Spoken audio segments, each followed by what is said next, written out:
his kitchen. Alright, now that the rice is done, we are going to make some rice. I'm using some basmati rice. I'm going to add some peas later.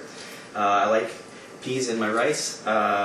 It's an easy way of actually adding a vegetable without having to prepare something extra, like on the side, something that's time consuming, and you know, there's always room for a shortcut in the kitchen, so usually when you're cooking for people, there's always a lack of time, and this is a good way to save a little bit of time and not to cook an extra vegetable. So we're throwing a whole bunch of peas in my rice.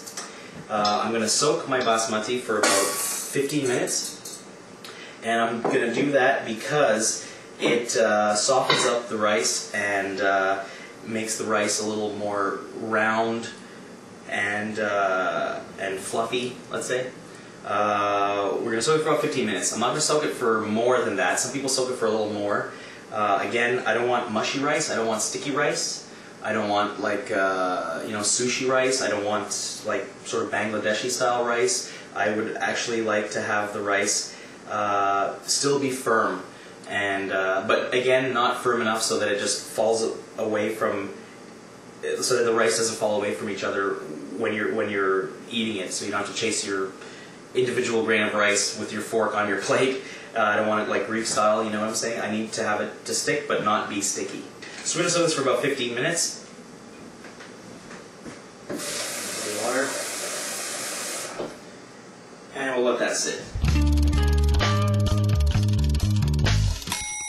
So now we've been soaking this for 15 minutes. The rice is now nicely soaked.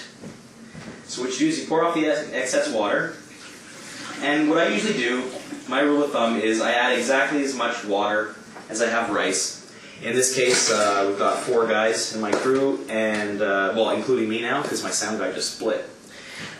So we're going to put in some water, and we're going to use about 2 cups of water because I use 2 cups of rice. So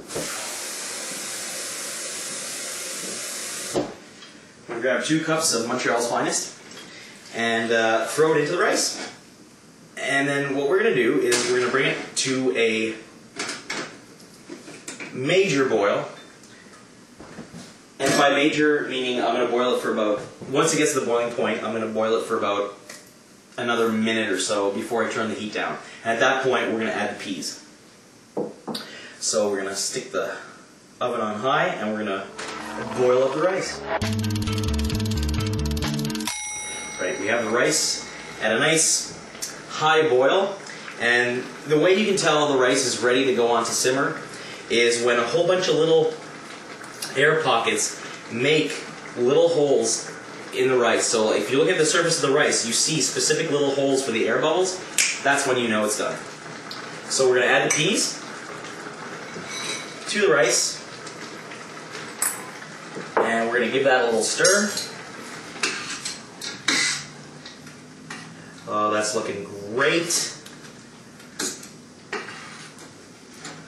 And now what we're going to do is we're going to simmer this for about 25-30 minutes, and we'll pretty much be ready for when the curry's ready. So we're going to put a lid on this, and we're going to simmer it on low for about 25 minutes.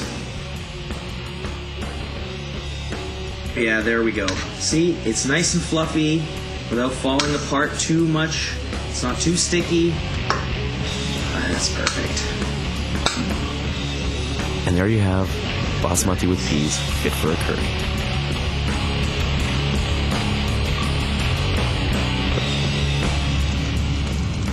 Eat it up, bitches.